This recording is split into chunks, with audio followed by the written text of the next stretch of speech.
Voici tout ce qu'il y a à savoir pour faire le lien entre la symétrie axiale et certains polygones particuliers. Comme tu peux le voir, à la fin de cette vidéo, tu seras capable de connaître les axes de symétrie de certains polygones particuliers, mais aussi d'utiliser les propriétés de ces polygones dans diverses situations. Peut-être est-il bon de se la rappeler pour bien comprendre la suite. Voici donc la définition d'un axe de symétrie d'une figure. Comme le montre ce dessin, un axe de symétrie d'une figure est une droite qui la partage en deux parties symétriques, c'est-à-dire qui se superposent par pliage le long de cette droite. Démarrons alors par chercher les axes de symétrie d'un triangle isocèle.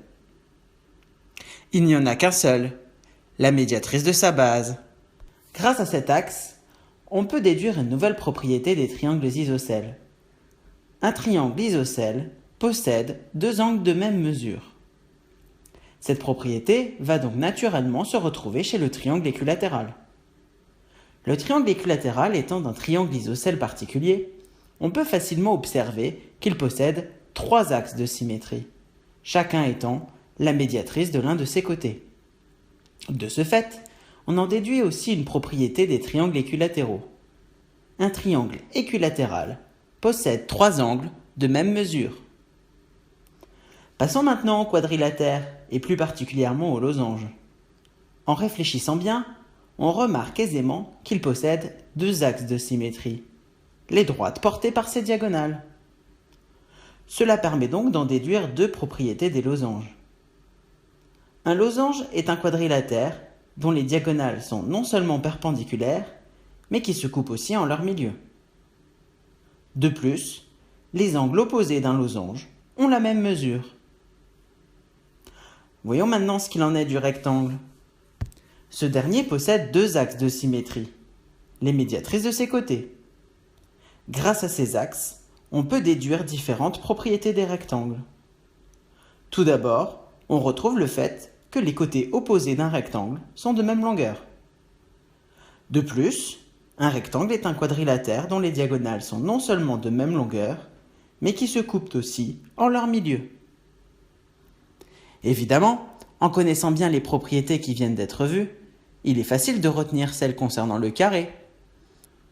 En effet, si tu ne l'as pas oublié, un carré est à la fois un losange et un rectangle. On retrouve donc chez lui quatre axes de symétrie. Les deux droites portées par ses diagonales, comme le losange, et les deux médiatrices de ses côtés, comme le rectangle.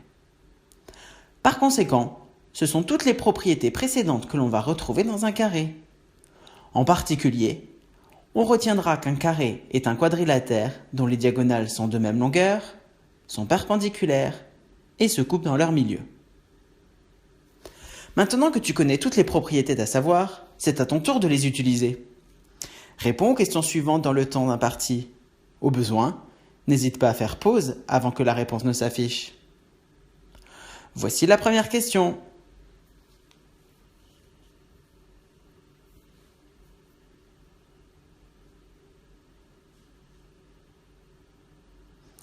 Place à la réponse. D'après le codage, on peut dire que le triangle est isocèle, car deux de ses côtés sont de même longueur. Or, on a appris que les angles à la base d'un triangle isocèle sont de même mesure. Par conséquent, on peut dire que l'angle TRI mesure aussi 36 degrés.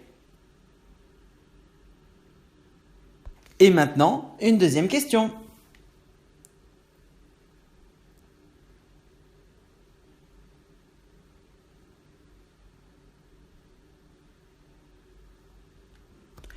Place à la réponse.